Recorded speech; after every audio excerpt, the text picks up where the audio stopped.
Hello, everybody, and welcome to Let's Make a List on KPCA LP, Petaluma, California, 103.3 FM, online at kpca.fm. It's Friday, it's 2 o'clock. This show is with you until 3 o'clock. My name's Phil. I host this show. It's a show where we talk about pop culture things like movies, music, books, video games. We make lists and discuss our choices. And I usually end up talking about some other stuff, whatever's on my mind, whatever I feel like talking about, or what our guest feels like talking about. And hey, we've got a guest. Hi. Oh, hello. This is a returning guest. You know her from Thursday's KPCA show, Phil and Errol's Mixtape. You know her from recent graduate of SRJC, Santa Rosa Junior College, certified now. You know her from living in Petaluma. You've seen her around at the local grocery marts and community events. Her name's Ariel.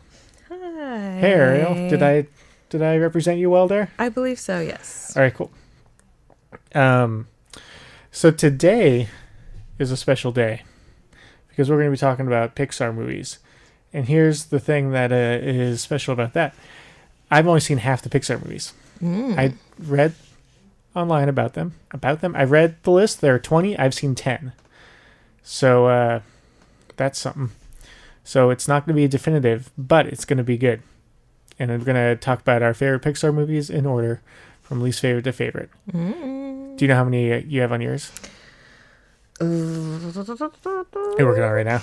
I am. Sorry. It's okay. I apparently closed that Okay. on my phone.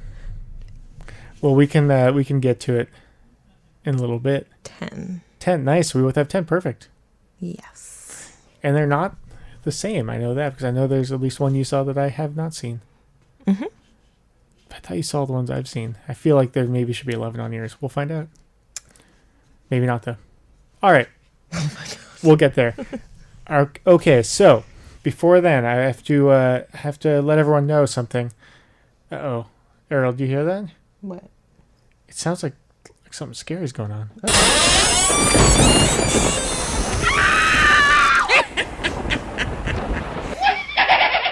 You've been waiting All right. 6 months to use that again.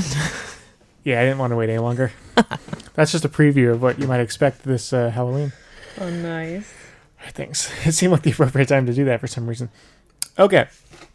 So now we got that sound effect out of the way. I'm going to talk about a few things. Errol, you ready? Yes. All right, so this is probably news to you. I read today on Variety, because I look at the internet, they're rebooting Ninja Turtles again. Movies. Why? And here's the thing, though. So people don't know they had the 2 Ninja Turtle movies that Michael Bay produced that came out a few years ago. And the first one I think did okay in theaters. Second one did not do too well. Mm-hmm. And this one is going to be a reboot, but Michael Bay is still producing. Still like the same group that's doing it. I don't get it. So I'm like, oh, that's too bad. Just don't get it. Why don't you just make a sequel then? Or why don't you just not do that and have someone who can make good Ninja Turtle movies make Ninja Turtle movies. Look at this. Already judging, already insulting things. I think Michael Bay is not a great filmmaker. What are you talking about? He always has, like, helicopters and huge American flags. Mm-hmm. And, like, he always shows cleavage. So That's true. how is that not good? Good point. He has... And everybody always looks sweaty and very tan. It's sunny. It's always sunny. The sun is going right onto the into the camera. So, if let's say they reboot it like they say they're going to, and it does not do well because it's basically the same thing as it was before. What do you think they should do? Do you think they should just the Ninja Turtles just wait a while and just go not going to do movies for a long time, or do you think? Do you think that do you think they should right away try to do something else to steer the ship in the right direction so the whole franchise doesn't get wrecked? I think that they just shouldn't do it. You think they should just go, you know what, wait a while until I think or happens organically? I say this a lot of times.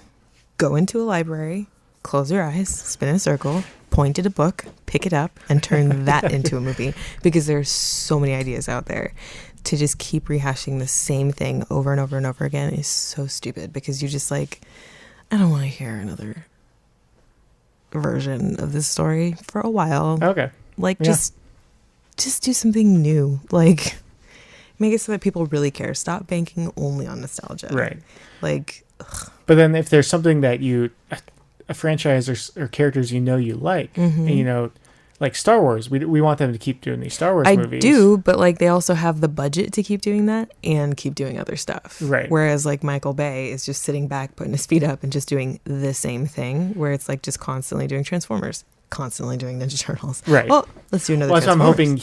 hoping I would like it if someone else did it, because I feel like Ninja Turtles, if they did it not CG, but they did costumes like they did for the first 3 movies, which I think, actually, I think they still look pretty good. The costumes were the awesome. Yeah. Yeah, no, I love it those just seems movies. unnecessary to do the But CG. I think that if you're going to have like a huge budget, I could name easily 35 different properties that you could turn into a movie that would be really, really you'd exciting. rather they do instead of a good Ninja Turtles movie. 100%. Because when you talk about doing like all of these rehashes, there's Ninja Turtles. You were talking about Robert Zemeckis doing something over again. Oh, Witches. And like just all these people, just everybody wants to redo something that was done before. Just do something new. For crying out loud, do something new, so that it's not all Star Wars and like Star Trek and Transformers and Ninja Turtles and rehashes from the 90s and the late 80s. Even though I love those things, pepper through some new stuff. Right.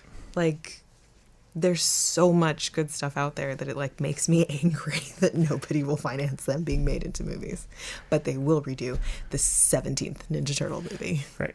But they did a emoji movie. That was a brand new property. Barf. Was that the first movie to be screened in, like, was it Egypt or something like that? Like the first movie in a long time to be screened there. I don't know if it was Egypt. That's very ignorant of me to even pretend to know. That's not very ignorant. Thank you. Foolish of myself. I made a butt of myself by assuming something that was not correct. You made a butt of yourself. Yep. Okay. All right. Ariel, I want another opinion on something. Mm-hmm. So, Tom Arnold Mm-hmm.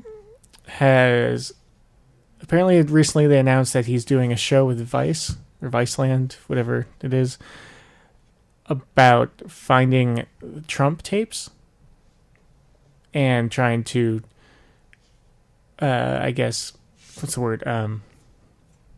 Put out there. There's a better word for it. Expose them. Mm-hmm.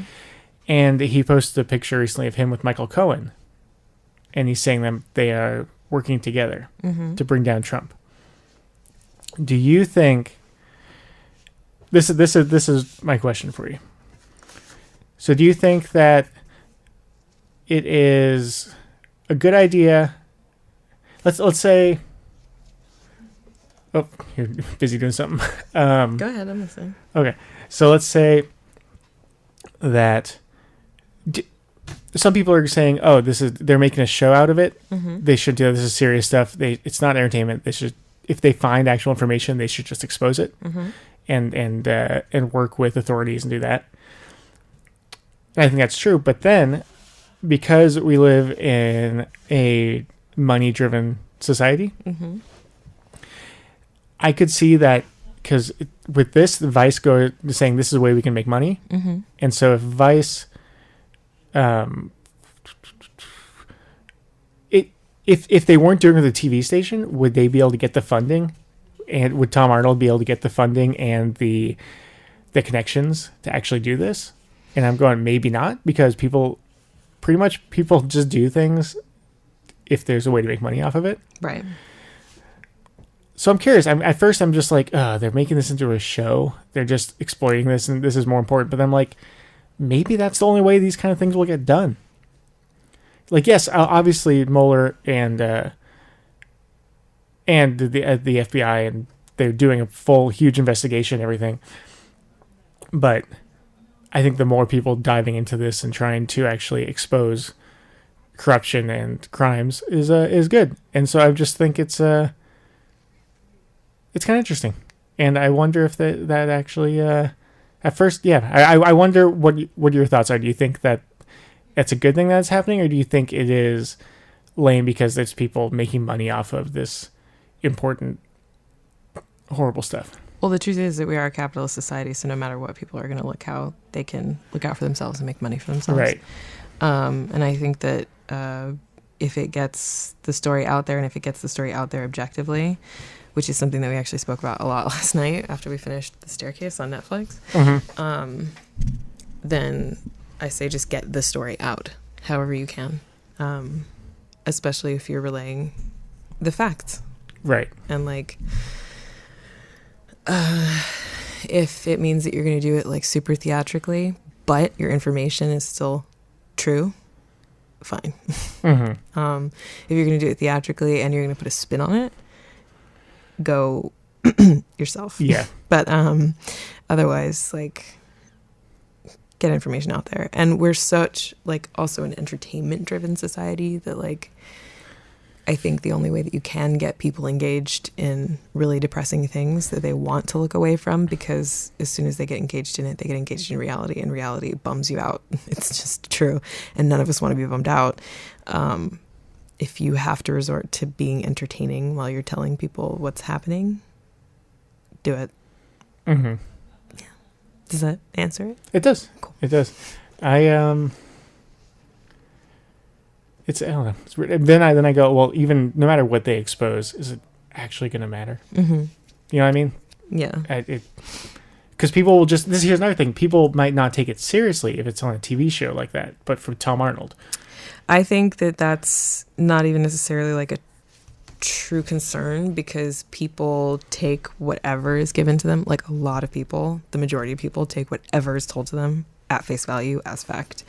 And like there are a smaller group of people that will actually be interested and galvanized by that to research and to look into it more. But like that's why people are addicted to Fox News. That's why people are addicted to mainstream news, is because they believe what they're being told. Yeah. And so like I don't think that this will be any exception. Okay. People believe what's shown to them because they just assume that those people have done their due diligence and have done the research and have, you know, fact checked and are telling them the truth. And then there are other people who are like, bah humbug, I don't believe that you're telling the truth. And then they go research, and maybe they will check out those facts and find out that they are true.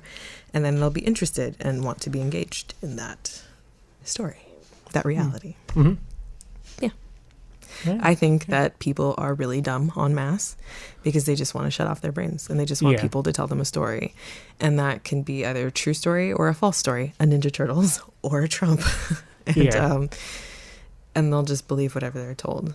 And I don't mean that, even though it is very dismissive and very, very insulting, I don't mean it to be insulting. I think that our society is very much one of, like, I just want to tune out and shut down. And when you are taking in information visually through the medium of television and film and whatever, you're just kind of letting that become the truth, because you're not doing the work of like listening to it and really thinking about it. What's the word? It's a word that teachers would yell at us all the time. Critically. Okay. You're not doing like critical thinking. You're just accepting because you don't have to do the work and it's easier. But do you think people are more accepting if the information would come from somewhere like that they consider to be more credible, like I don't know, CNN or The Guardian or something like that, than from a Vice TV show? I don't think so, because I honestly think that like if something is produced well and edited well, that people will just immediately assume that its quality is higher. Okay. And so they'll assume, this is real because it was well done. Yeah. Which isn't necessarily true, but it's just one of those facets of not having to do the work of the critical thinking. And so people will just let that in. Yeah. So, I mean, yeah. Here's another thing.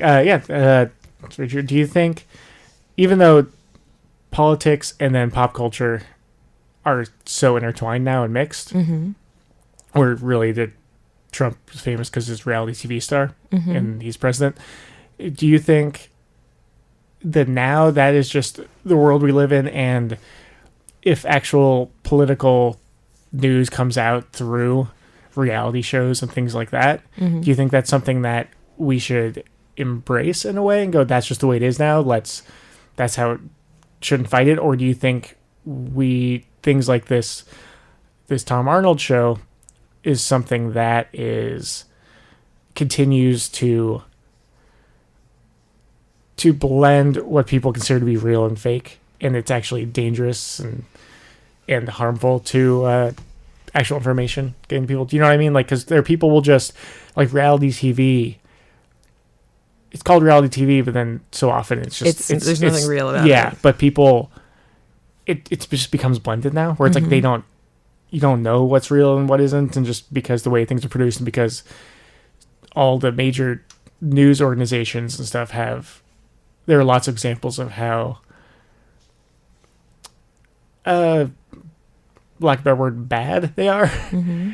And I don't know. I wonder if it's a thing where we have to, and you and me, we're going to decide everything for the whole country right now. Obviously. If we just have to rethink how politics and news and information are going to be consumed by people and stuff, and if they have to do it in a way that is, for some people, more accessible, even though it can blur the line between reality and fiction. That's kind of a lot of things I said, but I don't know. I think it's kind of interesting. It's mostly depressing, but I think it's weird to see, like they had, like, on, I didn't watch it, but I saw clips and people talking about, I think on CNN when they were covering, might have been Fox News, I don't remember, they were covering the Trump Kim meeting, and they had, like, Dennis Rodman as a guest to talk about it because he knows both of them, and they, like, were asking for his comments and thoughts, and it's like, that's the kind of thing where it's been going this way for a while, but now because of who our president is, there's such that weird mix of what is considered news and then what is considered just fluff, reality TV garbage kind of stuff. And I don't know if that's something that in a way I don't know if embrace is the right word, but accept and go, oh, if that's how information is going to be brought to people, then that's what we should do. I'm not sure. Yeah, it's fine. Okay, I'll move on. Okay.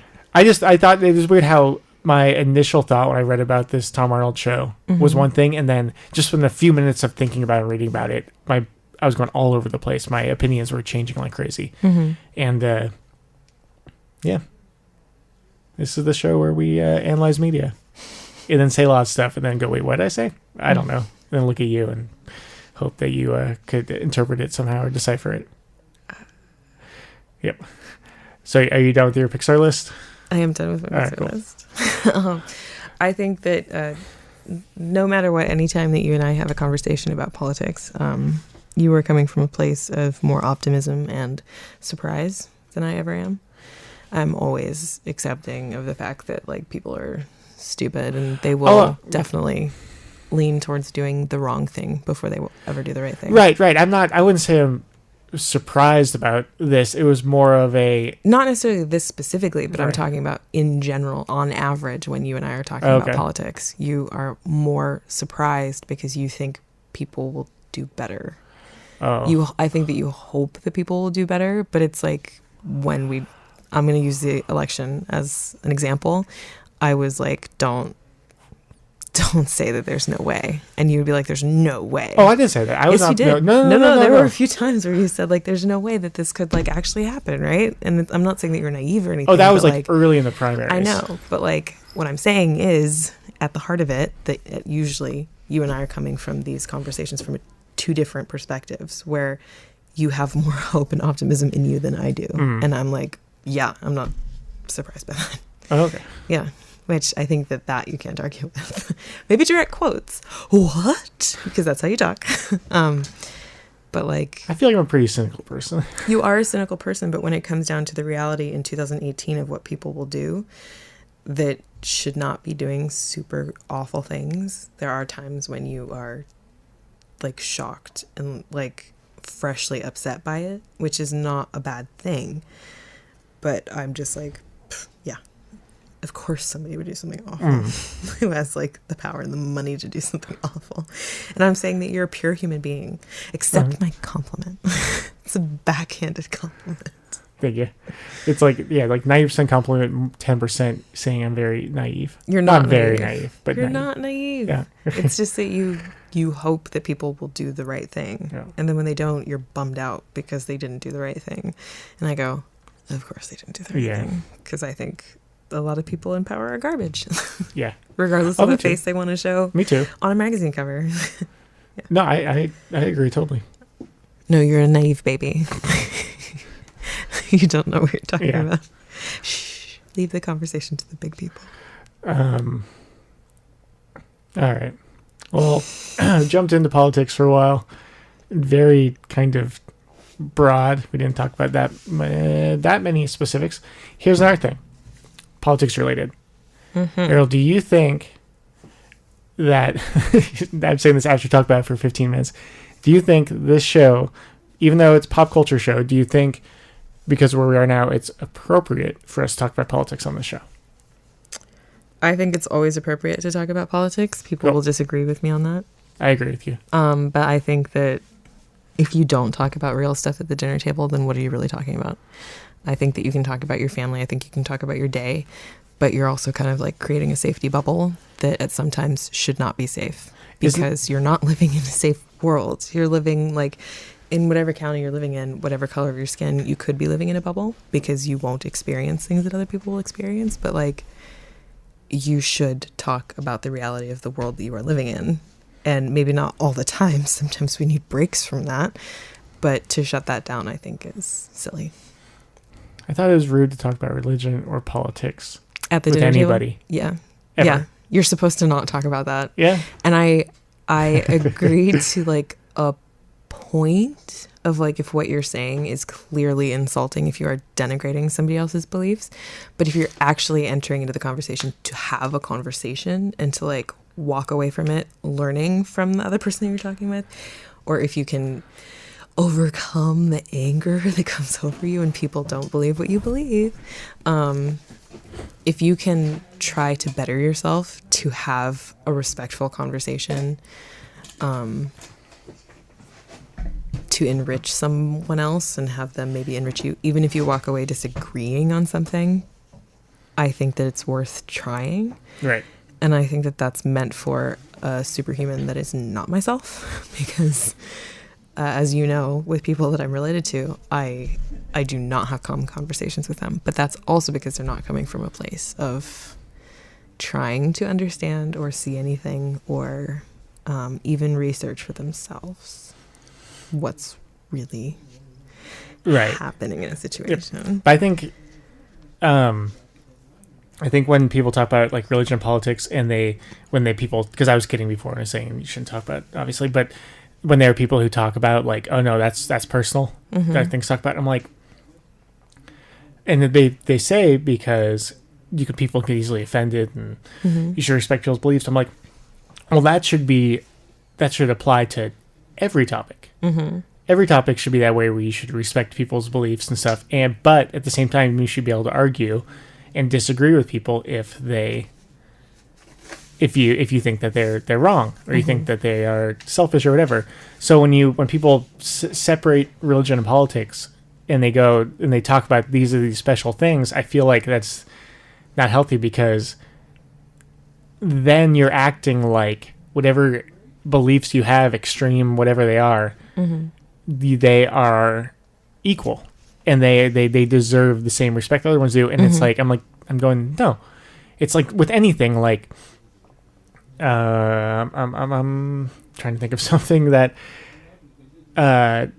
like Star Wars. You can have people go, oh, you debate about Star Wars, that's fine. And then if someone says, oh, I think the director of the Star Wars movie should be put in jail because the movie's so bad. You know what I mean? Yeah. And if you like this movie, that means you're a horrible person. You deserve to go to jail too. You know what I mean? And if someone says something like that, it's like, oh, well, then you're taking this thing and you're making it, then you're not tolerating them. And it's like, I think that you can still use hyperbole. Right. No, but I'm saying like, yeah, that when I started that analogy, it made sense. But then when I got to the end, it was, I forgot where I was going with it. But what I'm saying is, oh God, I had a good thing to say. I should have written it down. Man, this is a bummer. Darn. Well, maybe it'll come back to me. Yeah. But I mean, there's no perfect way to do it because nobody's perfect. Right. I just think when here's where I was going. Make sure that nothing flies up off the table. Well, but Star Wars, if you're saying something, like there are people who go, George Lucas, he ruined Star Wars, he's horrible. I wish that, he would be forever sad and cry in a well for the rest of his life. You know what I mean? Then that, and that, of course, people say that and they're exaggerated hyperbole, but if people said that seriously, then other people are like, no, I don't respect your thoughts. No, he shouldn't live a life of sorrow because he made movies he didn't like. You know what I mean?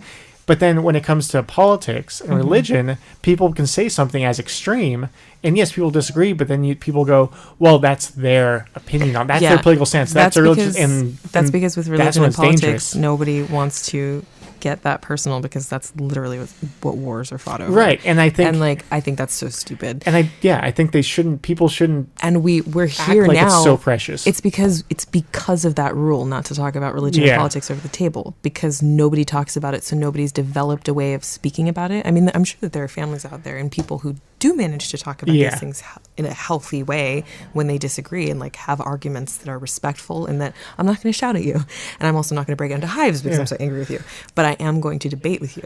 But people don't know how to do that because we're not supposed to. It's not polite.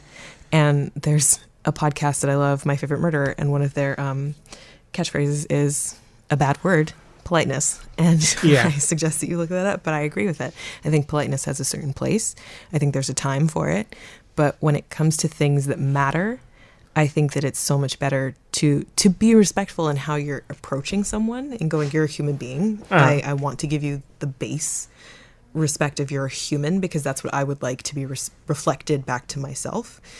But for people to just go from 0 to 75,000 when you are trying to argue a point and go, okay, you're saying that X plus D equals Y, and I'm saying A plus B equals C, at least as far as I see it. And I have points to back me up. I have evidence. I can look backwards at history and go, this is how this happened. This is how that happened, because we've had the distance where historians can actually look at it and say, this is what human behavior did to create this effect.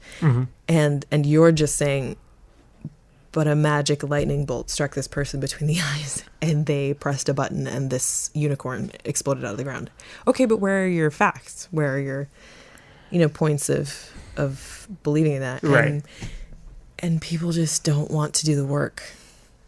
Yeah. They just don't want to do the work of any of it. There's certain things where I feel like debate is acceptable, and people agree on certain things, or not agree, but there are certain things that people can say, this is right, this is wrong. And there's certain facts they agree on. But then when it comes to things like politics and religion, we're trained to as a society, to not... A debate can't... I don't know. People debate all the time about it, but it's such a different thing where people are... Well, in popular media, debates aren't actually debates. Right. They call them debates, but that's not what it is. It's a shouting match. Yeah. And it's also a popularity contest. It's not a true debate, which is like, if you want to see a debate, go see a debate team in high school, because they're actually doing it by the book, which is you have a specific amount of time in which to answer a question. And if somebody tries to speak over you, their time is docked because they're totally going against the rules and disregarding your voice, or you get time added. And I'm sure that those rules apply in debates as we're talking about politically, but nobody cares. It's a wrestling match in Jello, because that's entertaining. Yeah. And so real stuff gets left by the wayside because people want to be entertaining somehow. It's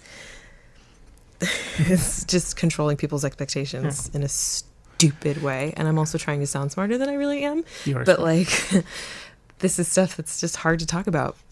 But I do have very deep opinions. Yeah. Oh no, me too. And this brings us back, actually, what I was saying before, but politics being mixed with pop culture and stuff, and how it seems unhealthy in one way where it's mixed that way, and then but now thinking about it, talking about it, maybe it's good in a way because it makes it more acceptable and more of a regular thing for people to debate this. I agree with you to a point where it is good that serious stuff is mixed with pop culture and popular media. But when you look at like that pyramid of decision making of like everything is going to go upward into the apex of this pyramid and it's all going to be popular culture and popular media. Oh, we're going to try to head that off by having serious stuff be mixed in there so that people will actually digest it. Then it's like, where does that stop? Like everything's just going to keep getting wackier and crazier and crazier until we're fully living in idiocracy, which by the way, guys, we are. If you haven't seen that movie, I suggest it. But like it is good to like feed things down to like a common denominator so that more people actually pay attention. But when you make everything a common denominator, then the vocabulary gets simplified and simplified and simplified and simplified until everybody's just in dumb speak. Mm-hmm. Like your expectations get lowered and lowered and lowered and lowered so that nobody actually has to rise to the occasion to ignite anything in their brain. Mm-hmm. And I mean, I'm related to people like this. I know that this is true. Oh, yeah, we all are. Yes, we all are, unfortunately. And I can point out specific examples. And if I really wanted to start a fight, I would name names. But you know what? Today is not that day because of our list subject. And like, real quick, another thing about this: when people talk about when people talk about it's impolite. You shouldn't talk about politics and religion and stuff. It's too personal when you talk to people, blah, blah. For me, I always saw that even as a little kid is going, oh, let's just ignore this problem. People have major disagreements about things. Let's just ignore it and let people deal with it later on their own, in their own way. And it's like, and when the things are this important, I feel like it should be so open. And it is in a way becoming more open, but like you were saying before, instead of people actually debating, it's just people who are yelling as loud as they can and just heard. Being as angry and every right to be angry, people and stuff. But it's just. But I feel like I feel like you can be angry without. Okay, I'm going to use a specific example. So one of my relatives, who I will not name today, but that's for another day, a list of people that you have a big problem with.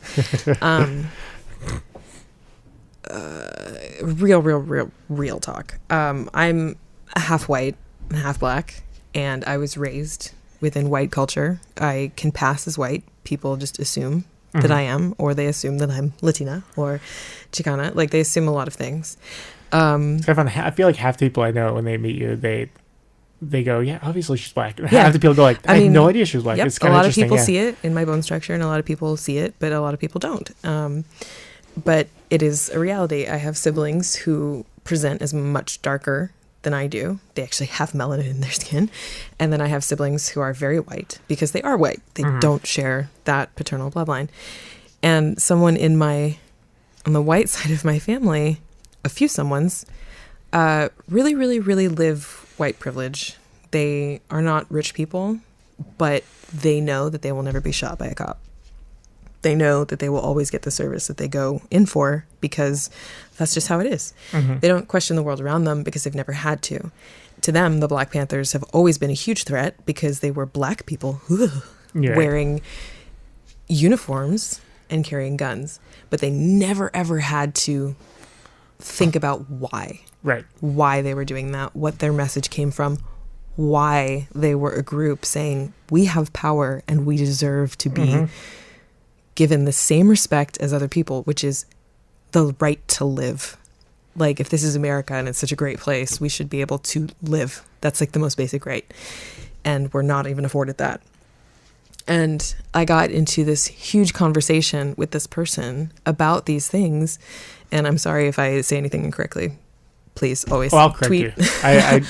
But I've got all the facts in front of me.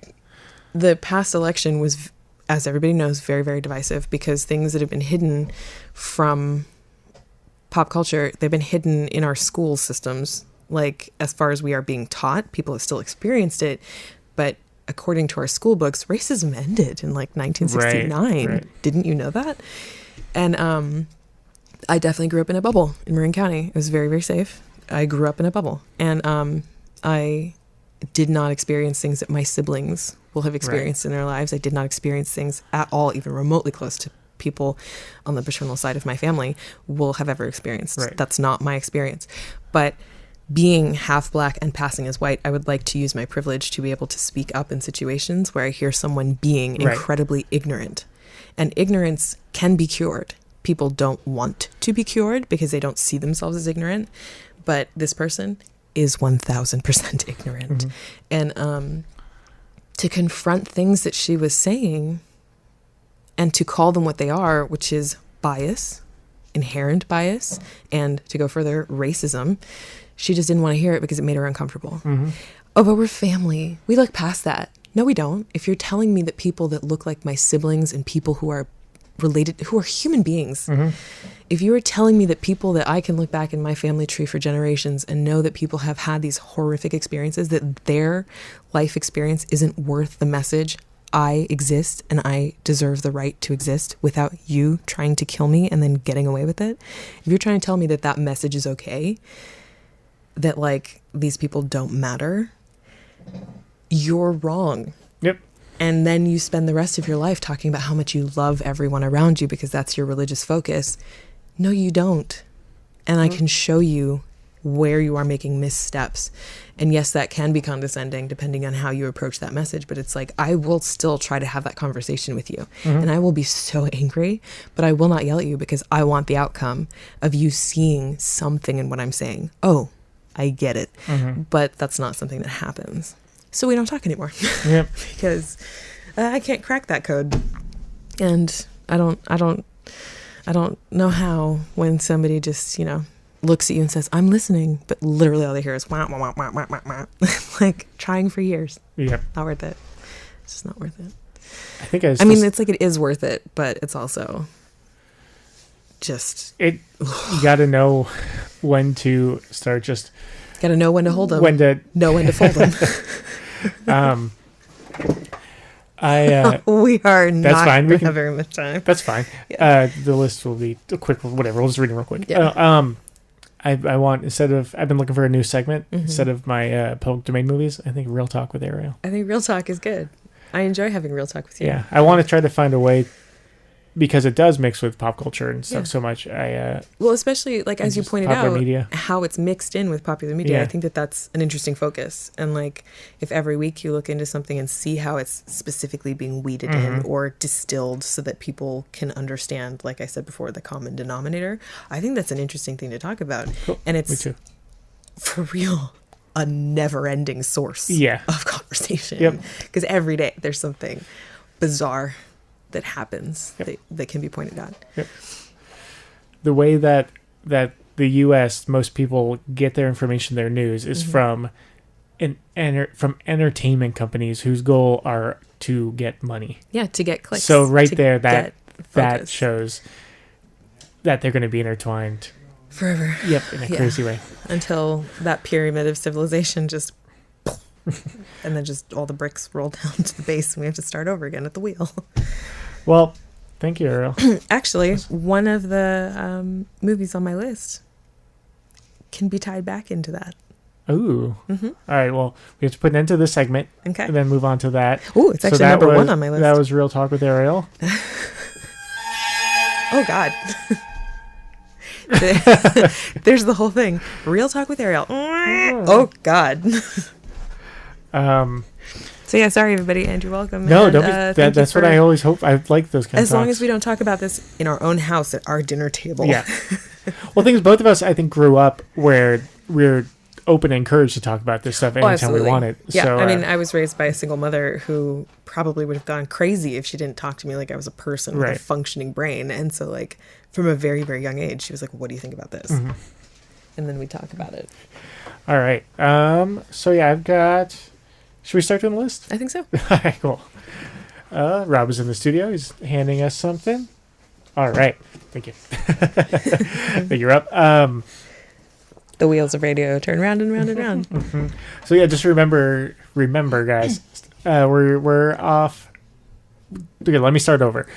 this show goes until a little before 3, and then we have full circle sessions with DJ Saeed from 3 to 5, and then we have Ed Pearlstein's show from 5 to 7. I think that's going on today. Yep, live archive with Ed Pearlstein. All right. Now we get to what this show is based on. Are you ready for some Pixar talk? Of course. All right. So we've each seen 10 Pixar movies, and we are going to put them in order, rank them from least favorite to favorite Pixar. First thing I want to say, I want to real quick mention the movies that a lot of people think are Pixar, but are not. So if we're not on the list, it's because they're not Pixar. Frozen, Zootopia, Moana, Big Hero 6, Wreck-It Ralph, and Tangled. Those are all just Disney animation. Just Disney animation studios. They're not Pixar. Mm-hmm. Now we can get to our list. All right. So we'll count down from 10. And by the way, I like all these movies on the list. I like all of them. Mm-hmm. Every Pixar movie I've seen I've liked. But some aren't on my list because I think I might not like them. Number 10 for me, The Incredibles. Ooh. A lot of people, that's one of their favorites. That one's not on my list. But that's the one you forgot to put on? Yes. Nice. We found out immediately. All right. Yeah, I enjoyed it, but for me it wasn't that memorable. Mm-hmm. And I remember actually being bored at parts. And I should see it again, especially because I kind of want to see the second one, so I should see the first one again first. Yes, so that's number 10. What's your 10? My number or 10. 11. Well, I didn't have Incredibles on my list. Do you know where it'd go? It would... Well, it's been so long that's another reason why I didn't put it on my list, because I don't really know how I feel about it, because I saw it a very long time ago. So I'm going to go with my number 10. All right. Up. Up. Up, I liked a lot, but now you haven't seen it, so I don't want to spoil it. Right. But I know what that happens at the beginning, because everyone is telling me, and then I've seen it parodied a bunch, and then I watched the beginning. Well, there's like like with a lot of Pixar movies, there's a huge like emotional roller coaster in which like the story that you start out with is not necessarily the same story that you end with, and that's really true in this movie. Mm-hmm. And I don't remember it very well. So it's like I remember liking parts that I saw. I loved the animation. I loved how it looked. And I remember like specific parts of the second half of the movie, but I don't really remember it very well. So that falls kind of by default on 10. You don't like balloons? I love balloons. Floating houses? Mm-hmm. Nice. Yeah, I should see it though, should I?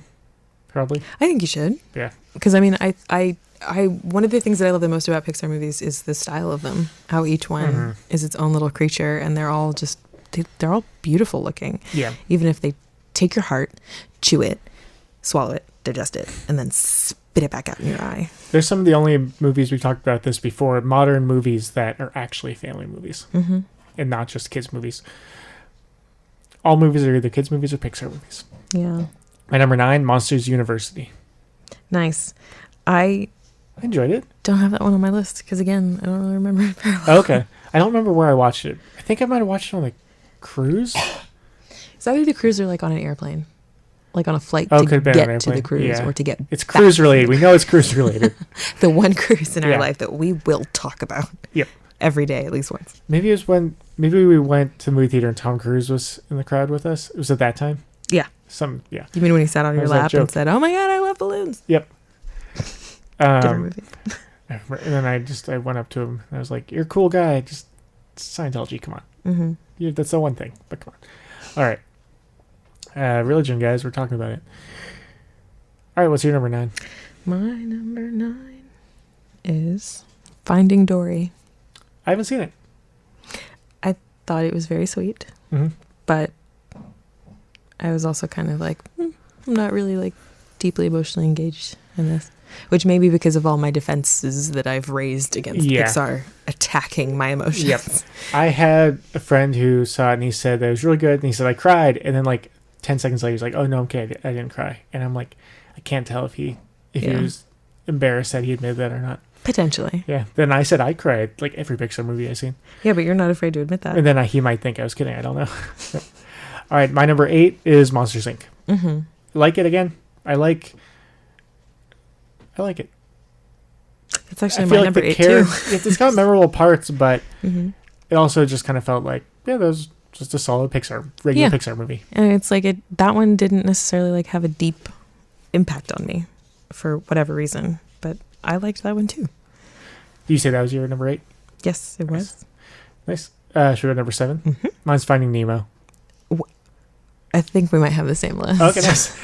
Well, no, there's at least one more than yours that's not on mine. Yeah. Finding Nemo, I thought was I enjoyed it. Mm-hmm. Parts are forgettable. The parts I remember the best are from the Disneyland ride because I've gone on the ride so many times. I think I've only seen the movie once or twice. Mm-hmm. I had no problems with it. I liked it. I liked it because it did make you feel very sad. It was one of those that's about a parent and a child relationship. Yep. And most people can relate to that. It's a kidnap story. It is. It is. With terrifying children with braces. Yep. Nice. So that was your 7 also? It was. All right. My number 6. This is when things are going to change. Toy Story 2. Ooh. I liked it. Mm-hmm. This is when the top 6 I feel like are the next level. Mm-hmm. It was great. The other 2 Toy Stories, which you'll see on the list later, they stick with me more. And the stories are more memorable for me. But still liked it. I thought it was solid. Nice. What's your number 6? My number 6 is Ratatouille. Ah. I'm changing that right now. It was a different thing before. Okay. But so now my whole list might be like messed up. But I just think I think it's a very sweet movie. But it's also kind of like not necessarily super memorable. I don't walk away and like think about it very much. Right. One thing about that, which I think we talked about before, when I saw it, it was like, ooh, that was kind of a light movie. Yeah. Which was a nice, it was a nice break from how heavy so many of the Pixar movies are. Mm-hmm. It was just like, oh, cool. That one just was, you could relax for the most part. Just felt like kind of a nice, sweet story with some funny stuff. It looked good. And that is my number 5, Ratatouille. Nice. What's your number 5? My number 5 is Brave. Still haven't seen it. I deeply, deeply hate that movie Uh-huh. because of the level of emotions Right. that it brought out of me. I saw it by myself at a really difficult time in my life, and it ruined my soul. You always wish you had red hair. That's beside the point. But it's got a lot of cute stuff, and it's got a lot of like really cool animation. I don't know if you heard about Merida's hair, but each hair is animated. Mm-hmm. Each one. By a separate animator. So much work. Mm-hmm. But at the heart of it is a story about a mother and daughter. And if you've had a contentious relationship with your mother, or a dramatic relationship with your mother, or have had crazy experiences with your mother, it'll destroy you. Yep. And it did. Did you see it with your mom? Nope, I saw it by myself. Oh, okay. On time off when I was working, and I was destroyed. Yeah. Yep. But it deserves to be on the list because of the level of impact that it had, and the fact that it is a beautiful movie. Like the animation of it's really cool. Mm-hmm. Mm-hmm. I think that they have one of the best posters. I mean, the Brave poster was one of my favorite Pixar ones. Mm-hmm. All right, that was your 5. My number 4 is A Bug's Life. Nice. I think it's underrated. It's kind of one of the forgotten Pixar movies. Have you seen it? I forgot it, and yes, I have. Okay, yeah. I've seen it multiple times. It came out, I think it was Toy Story 2, and then Bug's Life. I think. Yeah, it's great. For some reason, people just kind of go, oh, whatever. Maybe because it came out around the same time as Ants. It was early, and because of that, yeah, they were very similar, so people forget and mix up the two. Bug's Life is better than Ants. Yes, it is. Significantly better. Mm-hmm. Ants was fun, but Bug's Life is a darn good movie. It's better. Cool. Darn good movie. Yeah. Philip Lehman Brown. What's your number 4? My number 4. Now we are getting into repetition land. Oh, repetition land. Number 4 is Toy Story. The first one? The first one. We'll get there. That's my number 3. There we go. I didn't know this. Joss Whedon was one of the screenwriters. Really? Yeah. What a career. Yep. Yeah, Toy Story is fantastic. Such likable characters. Such a fun world. It is a really fun world, and it's got so a lot detailed. Of terrifying things in it. Yeah, horrible spider toys, but like evil neighbors. Was the evil neighbor in Toy Story 2 or 1? The one that would just destroy dolls and connect like firecrackers to them. I would say that was number 1. Okay. I thought that they put that out there really, really early. Probably. But I could be wrong. Mm. And part of the reason you will see why my list is the way that it is because I cannot remember specifics. They've all become one thing. Yeah, The Legend of the Toys stories.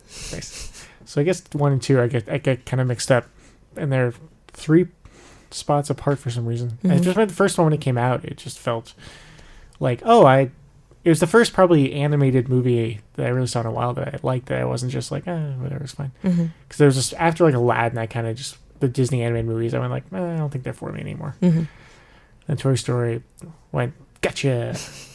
You like bright colors. And you like it when we step on your heart. Yeah.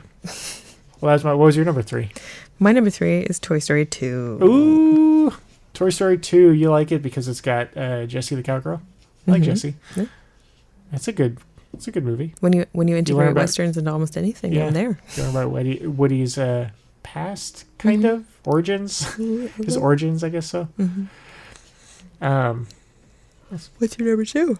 My number 2 is Toy Story 3. That's mine too. Yeah, that is a grab you by the heart and hug you and break it and squeeze it and kiss it and then give you medication painkillers and then break your leg and then sew it back up and then give you a kitten. You know what I mean? It's just then give you a kitten. Jesus. It was one of the most intense, I think in all Pixar movies, the most intense scene. And then the ending, if you haven't seen it now, I'm not going to spoil it. I'll spoil a little bit. I'll talk about the way it made me feel. It's been long enough. Yeah. Oh man, it was so bittersweet at the end. It was the perfect example of bittersweet, and I could relate to it so much with me growing up. My toys, my stuffed animals were my friends, and it's just the way that they show how the Andy dealt with that, and it's just, man, like my eyes are getting a little heavy right now. It's so perfect. And it just is that the importance of play and having fantasy and like just all that stuff and innocence, even, like keeping part of that. So sweet and so sad. Yeah, I cried a few times during that movie, and then every time I tried to talk about it for a while after I started crying. It was hard. Yeah. Yep. So that was also your number 2, you said? It was. Nice. Number 1, WALL-E. WALL-E. We do have so many same points on this. Oh my God. So this is where we tie back into what we were talking about earlier. Yeah. Having a society that gets to a point and then it's like, we need to start over again. Yeah. Because where we are is not good for us. Toy Story 3 and WALL-E kind of go back and forth with me. But I think WALL-E is the one I'd be willing to watch WALL-E again before Toy Story. I love so much on 2 different fronts. I love the adorable, sweet little robot. And then I also love the fact that it's actually like, it's got a real heavy point. It does. About like people, I mean, there's so many different messages there, but like people just kind of letting things happen to them and then expecting everybody else to like fix it or clean it up or to have robots to make sure that they can live their lives and carry them around and not do anything for themselves, and how bad that gets. And then to remember like, no, it's good to move around and to take care of yourself and to like live your life and to have a little robot teach you that. Yeah. I can't even. Here's the thing I don't remember though. When they would go to the space station, or was it a planet that people were living on? I feel like it was almost like a luxury liner. Okay. Were the people happy though? They were, I think, probably kind of happy, but they like could not do anything. Right. And so it's another question. Like, if you're happy though, but then destroy the earth and destroy all these other animals and everything, so that's which is like hurt a lot of things. Is but your personal happiness worth literally every other life form? No, because you can be happy other ways. And they find that out. That you don't have to just sit in a chair that carries you around. You can actually like walk around and be proud of yourself. It was a good movie. The way it looked, and I think for like the first like half the movie, there's like no dialogue also. It's, as far as I remember, it's just robots. Doing cute stuff. I love them so much. I can't even. That's one where it's like, Pixar, how could you? How could you tell me a real thing? And through something so adorable. So I think Toy Story 3 was the last one I saw, and that was just too heavy. And so I haven't seen any since. And I haven't seen the Cars movies. I don't think those would tug at my heartstrings too much. but I still want to see them just to have seen them. And then, but I hear people they're not great. But Coco looks good. Yeah. Good Dinosaur looks good. Inside Out looks really heavy, but good. Yeah.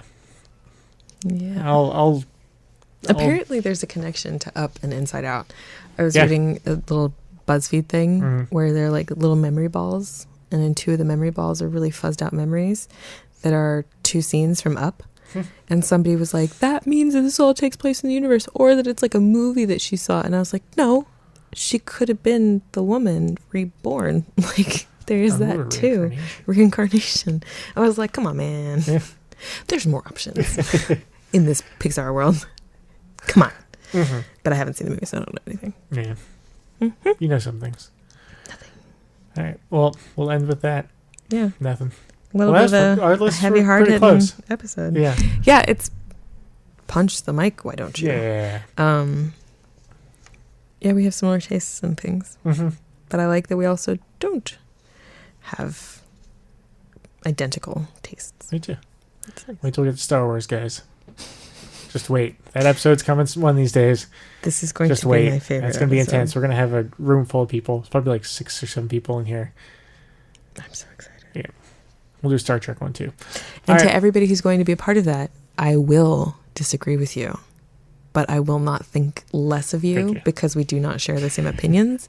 A lot of things I say are for dramatic effect and comedy. Well, we got to go. Stick around for DJ Saeed's Full Circle Sessions coming up in just a minute. Thank you, everyone, for listening. Ariel, thank you very much for being the guest. Thank you very much for having me. For opening your heart and mind and sharing it with us. Bye, everybody. Have a great weekend. Bye. Bye-bye. See you next week.